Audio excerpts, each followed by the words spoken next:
Hello, my name's Keith Rucker. Today I thought we'd change up things a little bit and do a little bit of different kind of projects. So I'm standing next to my 16-inch joiner made by the Crescent Machine Company. This joiner is a woodworking piece of machinery for the machine shop guys that may not know. It's used for basically facing or planing, in essence, one side of a board or an edge of a board. They called it a joiner because it was primarily used for joining the edge of a board 90 degrees square. However, on a big one like this, you can also face plane one side of a board. I noticed that one of my knives on the cutter head was broken. Have no idea how it happened. It could have been broken before I moved it. I imagine that somehow in the process of moving it, or either stacking stuff up on top of the machine in storage, something happened, but a knife got broken. So I've decided to just go ahead and replace all the knives on this machine. Now the cutter head on a Crescent planer or joiner, they basically use the same design cutter head. It's been around for a long time. It was patented in 1909, and they probably actually started making it a few years before that. And they used this design of the cutter head really on up until probably the early 70s when those last machines were being made. But it is somewhat of a unique cutter head design that's different than a lot of the other joiners and planers that are out there, particularly the more modern machines. I get a lot of questions over on the OWWM discussion forums about changing these knives, and I thought I'd go through that process because, again, it is a little bit different. So the method I'm going to use to change these knives is actually a method that I saw in a fine woodworking magazine. In fact, this particular issue, which is the December 1993 issue of Fine Woodworking. There was an article in here by a gentleman by the name of Robert Vaughn, or Bob Vaughn, that showed an excellent method of changing knives. And you know, I can remember back in 1993, that was about the time I subscribed to Fine Woodworking magazine, and I was just getting started in woodworking. And I remember this article, and the reason I remember this article is because Bob talks about using a dial indicator to help set the knives on a joiner. And being from a machine shop background, having been a machinist and getting into woodworking, that piqued my interest because I was familiar with the dial indicator, and again, I was really used to working with very close tolerances in the machine shop, and was kind of excited to see a method in the wood shop that used those kinds of tools and instruments. You know, years later in the early 2000s, I actually had the opportunity to meet Bob Vaughn and actually have become friends with him over the years. I hope Bob sees this video. And Bob actually recorded a video for Fine Woodworking back in the early 90s that shows this technique. And if you have a newer joiner, I would encourage you to go look at that video because he's really going to talk, the technique he uses is going to be pretty much the same as what I do. But the adjusting the knives and the cutter head itself is a little bit different than this setup. So if you got a Crescent machine or you have a cutter head, a Crescent cutter head on a machine, and Crescent did sell these cutter heads, so they are on other types of machines as well. But if you've got one of those, you'll be interested in seeing this video. And of course, you can take the technique that I'm going to show you and apply it to other types of head setups as well. So before we get too deep into this, before you start working on one of these machines, I always recommend a couple of things to do. Number one, take a few minutes and clean up around the machine. In woodworking shops in particular, you know, a lot of times there's a lot of sawdust, a lot of fine dust. I have found, it's been my experience, when you work on these machines, you'll drop parts. And when you've got a big pile of sawdust that's falling into, it makes it difficult on finding it. So just take a few minutes, clean everything up, sweep the floor, get all the dust and chips off of it, because it's going to make your life easier later on. The next thing you want to do is get everything prepped. So you'll notice that I don't have my guard on this joiner right now, and I've already taken it off. I do have a guard for this joiner, and you'll see that later in the video when I put it all back together. You'll also want to remove the fence back here because that's going to give you better access to the cutter head. So we'll go ahead and pull this fence off real quick. And most importantly, and I should have mentioned this before anything else, make sure the machine is unplugged. You know, anytime you're working on any machine, just disconnect it. If it's hardwired in, turn the disconnect off or turn the breaker off for added security or safety. But, you know, get that plug out of the wall. I like to leave that plug sitting up there. When I'm working on it, I can see that plug and I know it's unplugged. That's just safety 101. And it is very important because it is very easy to accidentally start this machine while you're working on it. You know, I'm going to be sitting right down here by the controls. It'll be easy to bump my leg on that or whatever and start this machine up. If it's unplugged, I don't have to worry about that. So we've got the cutter head all exposed now where we can get in here and work on it. So we'll get in here and get started on that. Before we get in and actually start disassembling this, I want to show you this cross section of the cutter head so you can kind of see how this this particular setup works. So if you look in here, this piece here is the knife, and behind that is this throat plate, which is just a plate of steel which sandwiches the knife in between the cutter head and this. And behind that is this little key plug, and this is what is really unique on the Crescent joiners. So this is just a round piece of stock that's been tapped, and then it has an angle over on one side. In fact, I've cheated and I've actually already pulled one of the knives out so you can see this little key plug. So there you go. It's just a round piece. It's got a hex Allen head type screw through there. Interestingly, we just had a discussion on this on the discussion forums, and this hex socket screw was invented about the same time that this cutter head was patented. So if you look at the original patent drawings on this, they actually have a different setup in this, but by the time they got their patent, these hex screws were available around 1908, 1909, somewhere right along in there, and that's what's always been on these machines. But anyway, that's in there. But basically what happens is when you tighten this screw up on the bottom, of course it raises this up in that, and as it does that, it tightens this up and sandwiches in there. So this is basically just a wedge that's going over between the edge of this hole and the throat plate, which is pressing against the knife. And it puts a lot of pressure on there and does a very effective job of holding that knife in place. So again, this design is pretty unique to the Crescent joiners. There's several other setups, the most common being just in this pressure bar, they'll just have some jack screws in there that just jack up against the face over here, and you just take a wrench and tighten and loosen them.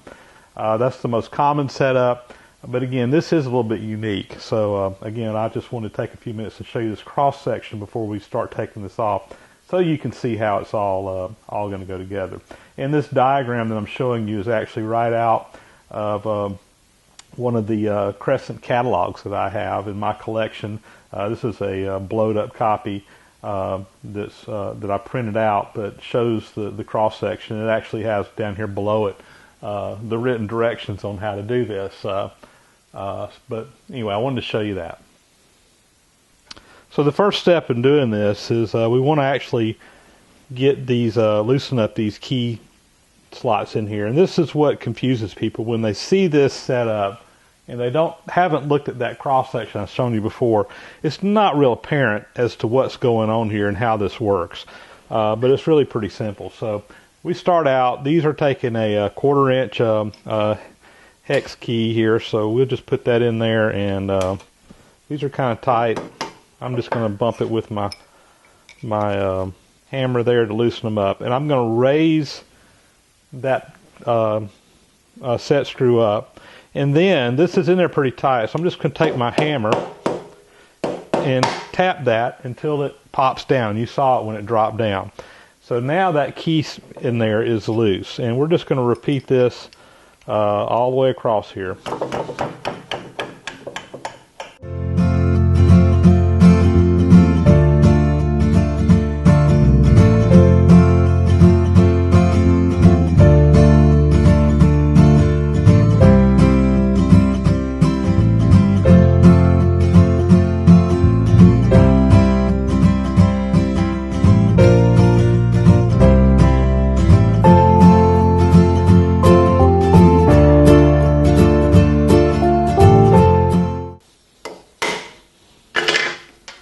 Alright, when that last one went down, you could feel everything just get loose all of a sudden. So next thing to do is to pull the knife out. And we pull that out. And that knife looks like it's in pretty good shape. I got one little chip on there where it hit a nail or something. We'll set that aside. So the next piece is we want to pull out this throat piece. And there is a little piece in the bottom of this that catches so that it won't come out all the way. So you have to get this all the way to the back of that slot before it's going to come up. Alright, see this little ledge down here? So now we got it out, and all my key plugs fell out the bottom when the cutter head rolled over. So again, I'd already taken one of these knives out. So that's why you want to clean up around it real well, because now I have to crawl down the floor and pick all these up. Okay, so as it turned out, only a couple of them fell out. So I'll show you how to pull these other ones out. So what I do is I just use my Allen wrench to kind of get down in here, and that kind of gives me something to work these things around with a little bit. And usually with a little wiggling, you can get them out of there. And they're usually dirty. They got a lot of sawdust around them. And sometimes they can be a challenge to get out of that hole. But you want to get them all out because you want to get that hole cleaned up. You want to get the actual key plug cleaned up. So get them out, and we'll clean all these up here in a little bit.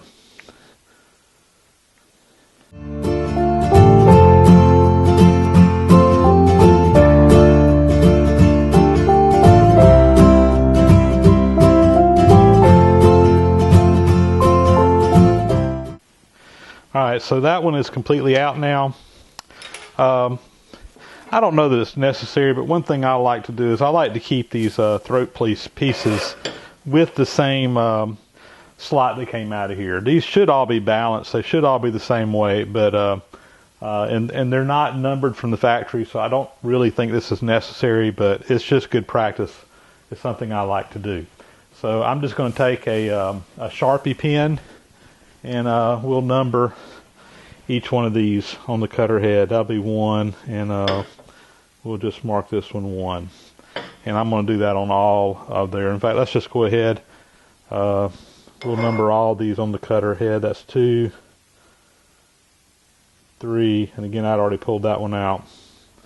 4.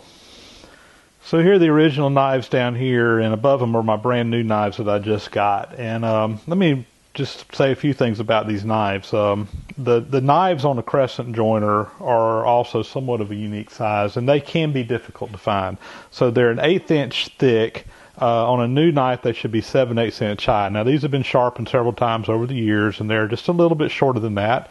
Not a lot, but 7/8 inch high. And then of course the length will be whatever length. And that's going to be on the 12 inch and larger joiners made by Crescent. I think that on the 8 inch joiners it used a slightly different size knife, and I don't remember off the top of my head what that is, but on the 12 inch and bigger joiners, and Crescent made them in 12, 16, 18, I think they made a 20. I know they made a 24 inch wide joiner, so they had several different sizes, but the length would just be the other thing. So an 1/8 inch thick by 7/8 inches high. And again, this is not a knife size that is real standard today. So these knives can be a little bit challenging to find. And the ones that I got here came from Woodworkers Tool Works, which is Melrose, Wisconsin. And I just want to take a minute and put in a plug for Woodworkers Tool Works, because I've gotten to know these folks over the years and have enjoyed working with them. They're great people to work with. Bobby up there, who is I don't know what generation it is now, at least 3rd, maybe 4th generation. Now that we've got everything cleaned up really well, and again we rinsed all these key plugs in turpentine, wiped them down, got all the residue off the throat plates back here. I did the same thing, wiped them down with turpentine. I even hit these on the wire wheel just a little bit just to get them real good and clean. And I took a file. There was a couple of places where there was just some high spots on this, and I just kind of knocked those down, made sure I got a good smooth surface across there so that I've got good bearing pressure all the way across. So I did have a few little places here, like I said, where there's some high spots, and I knocked them down. Now in the cutter head, same thing. I wiped it down with turpentine, and also took my air hose and I blew it out really well to make sure no trash or anything in here. So I've got my tools to put things back in here, ready to go. So and those are a couple of hammers again. One of them here is just a soft base hammer. I've got a little ball peen hammer. This is a wrench I'm using. All I'm using this for is to get some torque on the Allen wrench. A little piece of tubing would work better, but I can't seem to find and put my hands on one. I've also got over here these little tools here, and this is a knife lifter. And on the crescent head, there's actually a set of holes that go across right here. This knife lifter goes down in, and there's a little notch there on the front. And what that does is when you put that down in there and turn this, it will actually engage the bottom of that knife, and you can use this as a tool to lift that knife up. And you got a couple different places in here, 4 different places that you can adjust it. This is an original one that I found on eBay that I really just got lucky and found. But before I got this original one, this is one that I made. I saw this in the old catalog.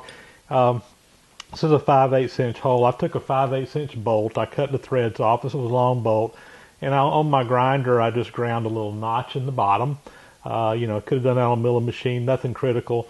And then I put this little T-handle in there. I drilled a hole and put one in there. So this was just a little shop-made tool, and it works fine. In fact, I almost like the way the homemade one works better than the original one. The fit's just a little bit easier to go in there. So that's what I will use to lift the knife up when I'm adjusting it.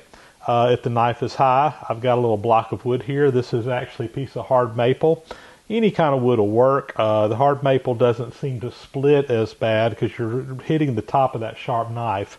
So if you take a piece of pine, a lot of times that'll split really easy. So a good piece of hardwood would be the preferred thing to use there.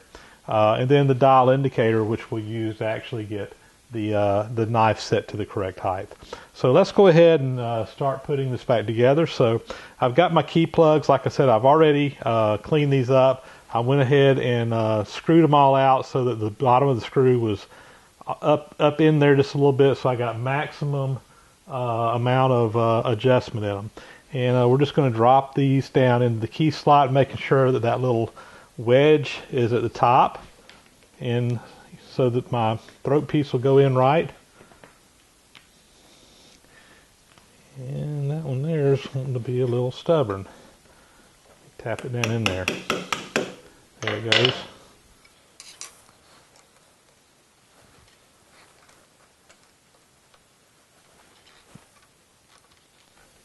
Okay, I got those in there. I'm just going to run my finger down here and make sure none of them are sticking up. All right, they're all good. So next I'll take the throat piece. Again, notice there's a little ledge on the bottom of this, and that fits into a slot down inside there. So it's impossible for this to sling out under centrifugal force. So we put that in there and make sure that that gets engaged all the way across the bottom. You got the slot for your knife now. And we'll take one of our knives. I've already wiped these down. I'm going to wipe it one more time. And that will fit. Should fit right there. There we go. Get that knife going in there all the way across. There it goes. All right, so the next thing you want to do down here is make sure you get the knife sticking out the proper length here. And if you notice, you got a rabbit ledge here. Some people will use this to cut a rabbit joint in wood. I personally very seldom ever do that, but it's nice to have that feature there. So I'm just going to use one of these bars here, and I will just come in here and slide that over so that that knife is flush with that edge. And that way, if you do run it down the rabbit ledge, all the knives will be right there, and you'll get a good square shoulder on the edge. So we've got the knife in there. I'm just going to try to get it somewhat at an approximate height. I'm not too worried right now about getting the height just right. And then I'm going to do is just take all of my key plugs and I'm just going to turn these until they start to snug. I don't really want to put hardly any pressure on them at all at this time. I just want to snug them so that I can still move that knife in there and make some adjustments, but tight enough that it's not just going to fall out. So I'm just screwing it down till I feel a little bit of tension, and the second I feel some tension, I stop.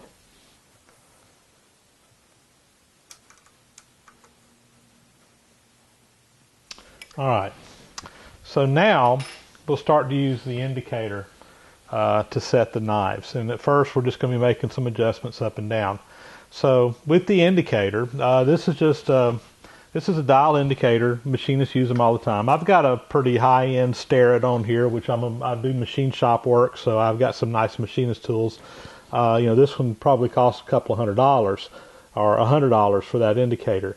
But for setting up a joiner or something, if you're not going to be doing high-end machine work, and heck, even if you are doing machine work, you can get some of these indicators pretty darn cheap. Some of these little import indicators, you can pick these up for $15, $20 a piece. You can pick up this little mag base here for, again, $15, $20. For $30, $50, you can get a decent dial indicator. If you're going to be doing machine shop work all the time, you probably want to invest in a better one, but for this, that's great.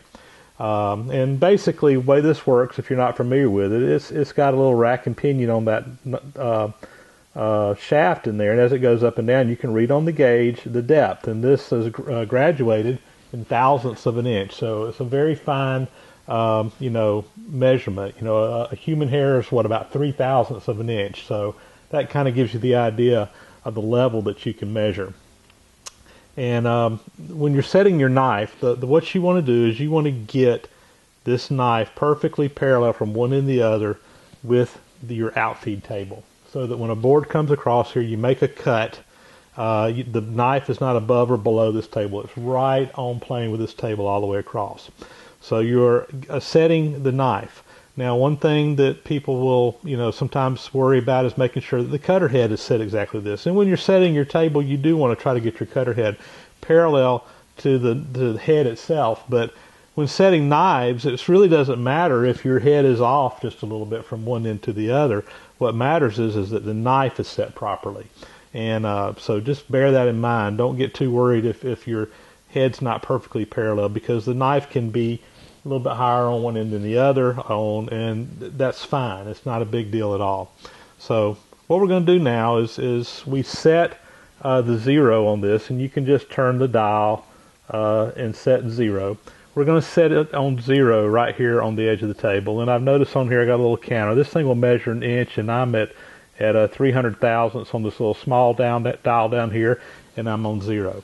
So I'm going to now roll this over onto the cutter head itself. And what I want to do is find top dead center, and I'll just do that by moving it back and forth. And as you can see, it's rising up, and then it starts dropping back down. Just do that until you find top dead center. I'll also mention that this little tip I have on here, this is not the standard tip that comes on these indicators. This is one that's got a really big radius on it. And again, you can buy these separately from a machine shop, supply house. They have a whole lot of different forms here. This is just the biggest radius I could find. If you had a smaller tip, it would work, but this big radius tends to work better. But I've got the indicator set on top dead center. I don't have the magnet on here. It's turned off. It's just floating on here back and forth. But now what I'm going to do is I'm going to roll this knife around, and again I'm going to find top dead center of that knife, and it's right there, or close to right there. Let's get it exactly. So about right there. And my big hand is on 3, and that is reading about 7 thousandths above 0. So the knife is just a little bit high down here. Now, what I want to do is I want to get all of them set just a couple of thousandths below 0, because when I tighten these wedges up in here, it's actually going to pull the knife up, just from experience, usually about 2 to 3 thousandths. So I want to set that just a little bit below. And to do that, what I'm going to do is I'm just going to roll this forward a little bit, and I'm going to take my block of wood, and I will just tap it down a little bit, and we'll test it again. and I went too far. Okay, it's loose right now. That's fine. You get to see the process here. So now what I got to do is I got to raise that knife up. So I use my little knife raising jig. I'll put it in here, and we're going to turn that just a little bit and get it up. So again, we're on 0. We go in here, move this back and forth until we find top dead center right there. Roll our knife around, and we're still about 15 thousandths slow.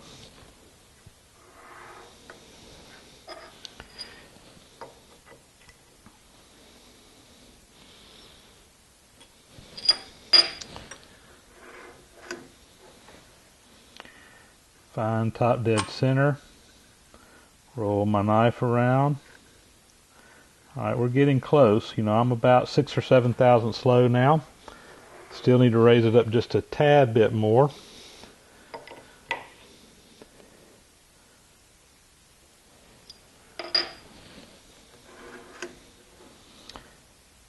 Find top dead center. And I'm about 3 thousandths, 2 or 3 thousandths. That's right where I want to be. So I'm going to go ahead and snug this one up just a little bit more. I'm still not getting it real tight, but I don't want it moving a lot because I know I'm going to have to adjust the other end, and I still want to have some play down there. So now I'm going to come all the way to the other end down here, and I'm going to repeat this process. So again, I find top dead center.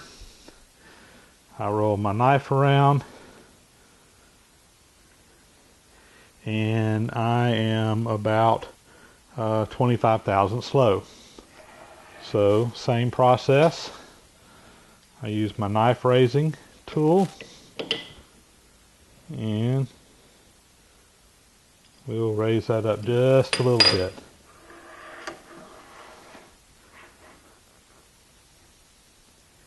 Find top dead center, roll the knife around. Okay, I'm still about 10 thousandths below.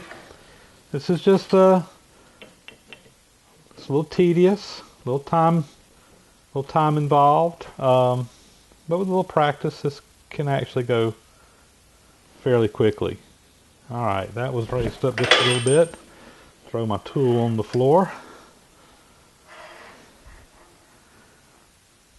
Alright, that's about top dead center right there. Make sure I had TDC. That's it right there. Alright, so we're still not quite where we need to be.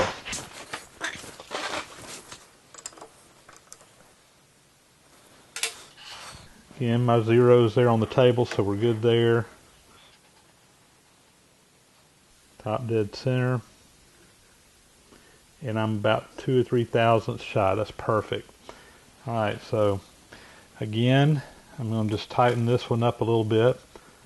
Now I'm going to go to the middle and check it.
So we've got this pretty darn close. And remember, we're talking about a woodworking machine here, so 1/1000th of an inch or 2/1000ths of an inch across the top of this cutter head. Don't drive yourself crazy trying to get it just absolutely perfect.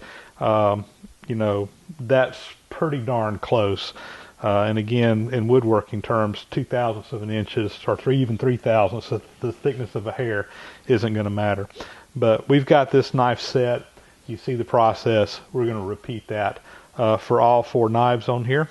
And when that's done, everything should be set, and we'll be ready to power this thing up and take her for a spin. All right, everything's put back together now. I've got my fence back on. I've got my blade guard back on. It's powered up. So we're going to turn this thing on. I've got a piece of 8/4 ash here, rough cut ash, and we're going to use this for a test cut. So let's fire up.